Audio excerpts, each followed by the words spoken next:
A Guy Ritchie film this one particularly is so stylish. How did the costumes help you get into your character and the accents in some cases? Enormously. I mean, with any character that you play, the costume really informs, so much of, how you play the role. So, yeah, for me, I mean, her costume, I loved everything she wears. I mean, it was just like, I couldn't even pick out a favourite. Yeah, and the accent, as soon as I kind of turned on that accent, I was sort of in the role. So, yeah. I got some great suits. And I stole quite a few of them. Did you? You did? Closets. Guy's such a meticulous dresser in himself, so he has a very strong opinion as to when we turn up on set, if it's right or wrong. And often in this case that I had a couple of walks to and fro the changing rooms to get the right pair of socks on or sort of to change up the character so the outfit really sort of suits and kind of your character sits in that world.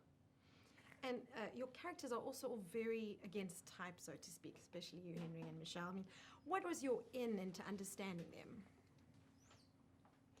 them?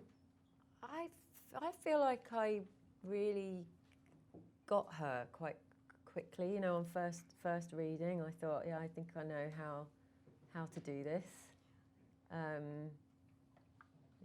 This is for me a role that's a little closer to my own background. She's an East Londoner, or from very much from where I'm from, and but I love that guys' characters are just they're very clear.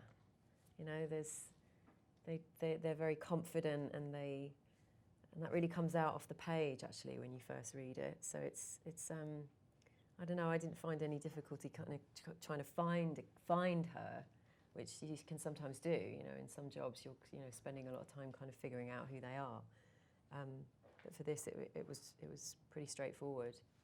For Dry Eye, I really sort of drew on his background, his I suppose Asian heritage, and the filial pressures of perhaps growing up in an Asian sort of gangster household, and the hunger to prove himself as quickly as possible. And I think that becomes his downfall, is he ready to sort of undertake these challenges that a veteran person in that sort of industry has. And so for me, it was really looking into what sort of feeds that fuel and what his engine is and why he's trying to sort of outpace himself, really.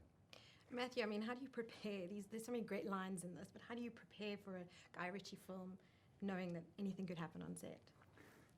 Well, I didn't know that until we got there. I had a hunch after the first time Guy and I talked after the first script that he was not like going to be a prescriptionist about the words that were on the page.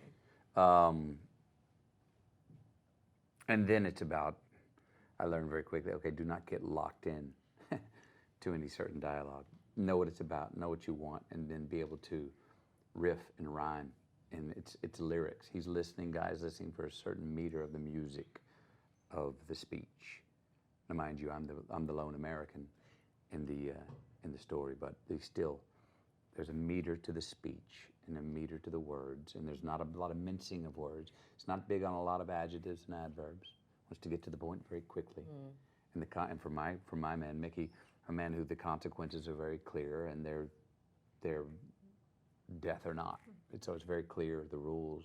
So I just got very comfortable in that place. It was not a man with a lot of, Mickey's not a man with a lot of, wouldn't talk like I'm talking right now, wouldn't stutter, wouldn't have put pauses.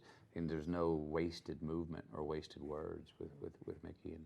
And then it's just about dancing, meaning not literally dancing, but the agility to have Guy come up with an idea here in the middle of this take, listening to it and going, that's a great idea, and doing it without preparation.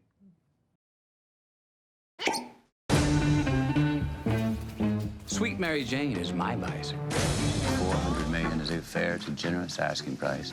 マリファナ王の引退を合図に群がり始める一流のワルたち。ロンドン暗黒街の覇権をめぐるくせ者たちの騙し合い。ジェントルメン。 I forgot to wash my hands.